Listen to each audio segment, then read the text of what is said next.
Hello നമസ്കാരം, എല്ലാവർക്കും മിനിയുടെ ലോകത്തിലേക്ക് സ്വാഗതം. ഇന്ന് നമ്മൾ ചെയ്യാൻ പോണത് ഒരു സിമ്പിൾ അച്ചാറാണ്, ആപ്പിൾ അച്ചാർ. എല്ലാവർക്കും ഇഷ്ടപ്പെടുന്ന അച്ചാറാണ് കേട്ടോ ആപ്പിൾ അച്ചാറേ.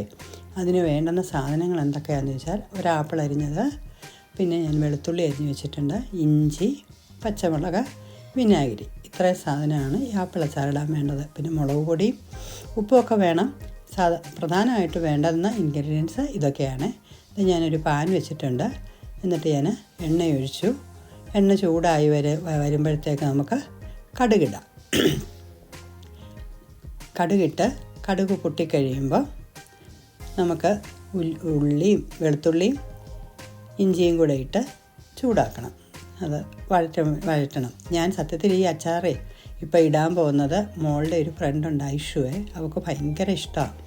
അപ്പോൾ അവൾ എന്നോട് അമ്മ എന്നാ റെസിപ്പി ഇടുന്നതെന്ന് ചോദിച്ചുകൊണ്ടിരിക്കുകയാണ്. അപ്പോൾ അവൾക്ക് വേണ്ടിയിട്ടാണ് ഞാനിപ്പോൾ സത്യത്തിൽ ഈ ആപ്പിൾ അച്ചാർ ഇടാനായിട്ട് ഉദ്ദേശിക്കുന്നത്. അവർക്ക് വേണ്ടി മാത്രമല്ല കേട്ടോ, നിങ്ങൾക്ക് എല്ലാവർക്കും ട്രൈ ചെയ്യാൻ വേണ്ടിയിട്ടാണ്. ഈ കടുക് പൊട്ടുന്നതിൻ്റെ കേട്ടോ ഇങ്ങനെ ഈ തെറിക്കുന്നത് പോലെ നമുക്ക് തോന്നുന്നത്. കടുക് എണ്ണയിൽ കടന്ന് പൊട്ടുന്നതിൻ്റെ നമുക്ക് തെറിക്കുന്ന പോലെ തോന്നുന്നത്. ഇനി എന്തേണ്ടേ, ഇഞ്ചി വെളുത്തുള്ളിയാണ് ആദ്യം ഇട്ടത്.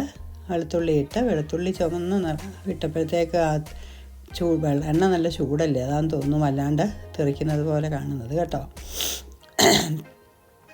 അതിൻ്റെ കൂടെ തന്നെ നമുക്ക് ഇഞ്ചിയും കൂടെ ഇനിയിട്ട് നന്നായിട്ട് വഴറ്റാവേ.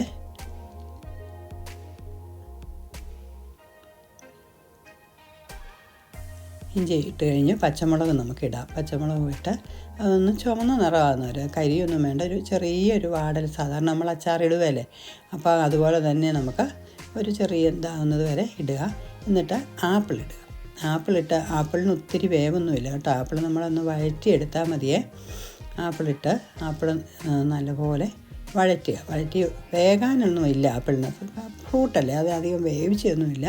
അപ്പോൾ അതൊന്ന് നന്നായിട്ട് വഴറ്റിയെടുക്കുക.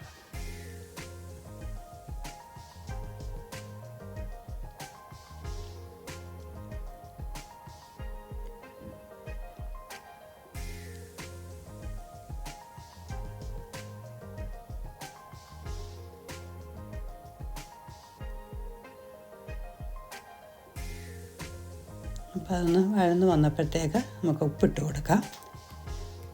എന്നിട്ട് ഒന്നുകൂടെ അധികം സമയമൊന്നും എടുക്കുകയല്ല കേട്ടോ, ഒരു കൂടി 1-2 മിനിറ്റൊക്കെ എടുക്കുകയുള്ളൂ. ആപ്പിളല്ലേ, വേഗമാകുവേ. അതിന് ശേഷം നമുക്ക് മുളക് പൊടി ഇട്ട് കൊടുക്കാം. മുളക് പൊടി ഞാൻ ഇട്ട് കൊടുത്തത് കാശ്മീരി ചില്ലിയാണ്. കാരണം ആദ്യം നമ്മൾ പച്ചമുളക് ഇട്ടല്ലോ, അപ്പോൾ അതിന് എരിവുണ്ടല്ലോ, അതുകൊണ്ട് കാശ്മീരി ചില്ലി ഇട്ട് കൊടുക്കാം. കാശ്മീരി ചില്ലി ഇട്ട് അത് നല്ലപോലെ ഇളക്കി ആ പച്ചമണം മാറണം, മുളകിൻ്റെ പച്ചമണമൊക്കെ മാറി ഒരു 2 മിനിറ്റ് അത് ഇളക്കിയാൽ മതി. അപ്പോൾ മുളകിൻ്റെ പച്ചമണമൊക്കെ മാറിയിട്ട് ആപ്പിളിലെല്ലാം നല്ലപോലെ മുളക് പിടിച്ച് കഴിയും.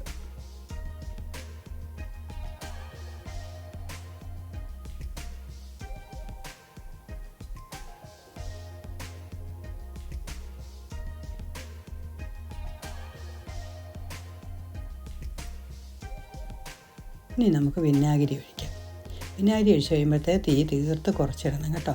എന്നിട്ട് നമുക്കത് ഒന്ന് ഇളക്കി ചേർത്ത് നല്ലപോലെ ചെറുതായിട്ട് ചെറിയ തീയിൽ ഒന്ന് ഇളക്കി ചേർത്താൽ മതി. തീ നിർത്താം കേട്ടോ. ഈ റെസിപ്പി നിങ്ങൾക്കൊക്കെ ഇഷ്ടമാവുകയാണെങ്കിൽ നിങ്ങൾ എൻ്റെ ചാനൽ സബ്സ്ക്രൈബ് ചെയ്യുകയും ലൈക്ക് ചെയ്യുകയും ഫ്രണ്ട്സിനൊക്കെ ഷെയർ ചെയ്യുകയും ചെയ്യണേ. ഇത് നല്ല റെസിപ്പിയാണ്, എല്ലാവരും ട്രൈ ചെയ്യണം.